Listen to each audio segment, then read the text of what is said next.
Para pamirsa ingkang kinasih, salam tentrem rahayu.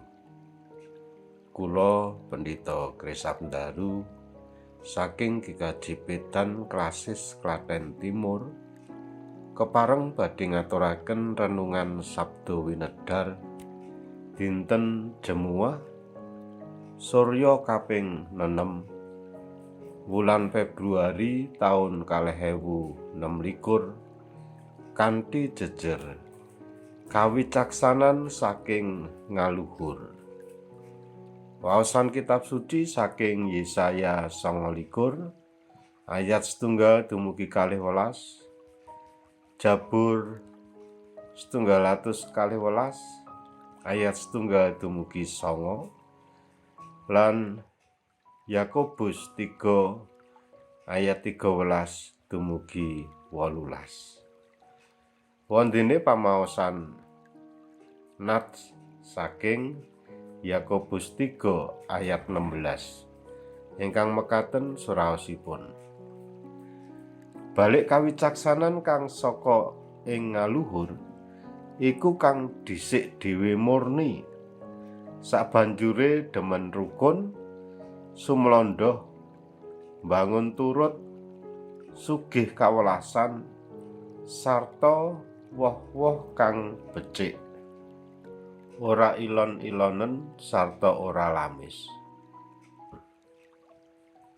Rasul Yakobus nandhesaken bilih sifat meri lan mung mikir awake dhewe menika saged ndadosaken risaking gesang sesarengan.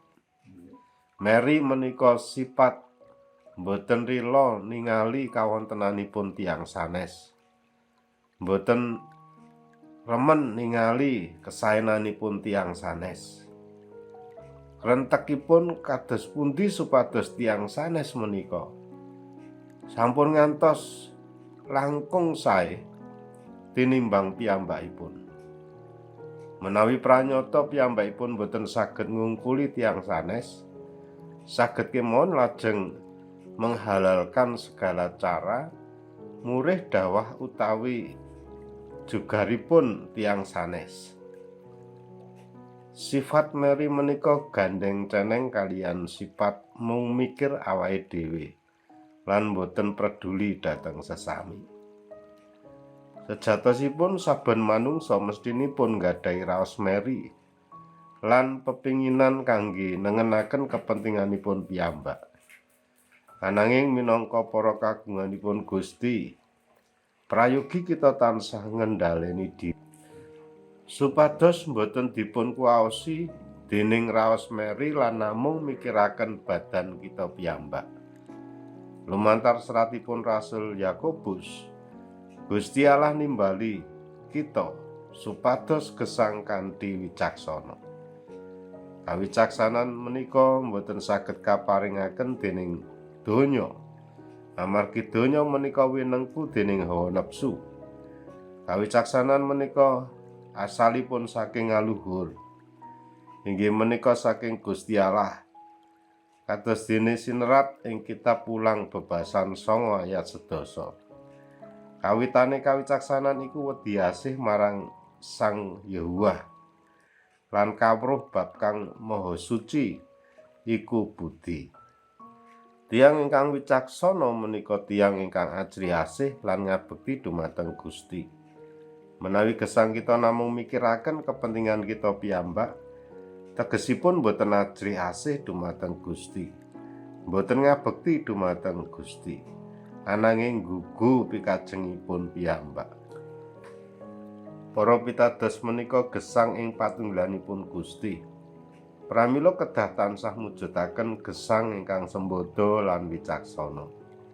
Rasul Yakobus ngendika, kawicaksanan kang saka ing ngaluhur iku kang dhisik dhewe murni, sabanjure demen rukun, sumlanda, bangun turut, sugih kawelasan sarta woh-woh kang becik, ora ilon-ilonen sarta ora lamis.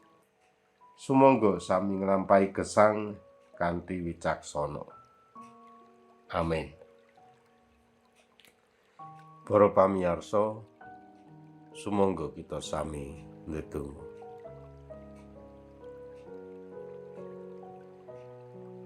Duh Gusti Allah ingkang Maha Wicaksana, ing wekdal menika Gusti kawula sowan wonten ngarsa paduka ngaturaken panuwun paduka sampun ngingetaken bab gesang ingkang wicaksana.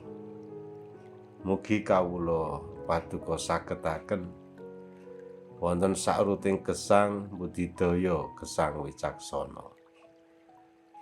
Wonten ing asmanipun Gusti Yesus Kristus. Amin. Mekaten renungan sabda winedhar ingkang sampun kula aturaken, mugi ndadosaken berkah dumateng kita saged nglampahi gesang kanthi kebaing kawilujengan. Gusti berkahi. Amin.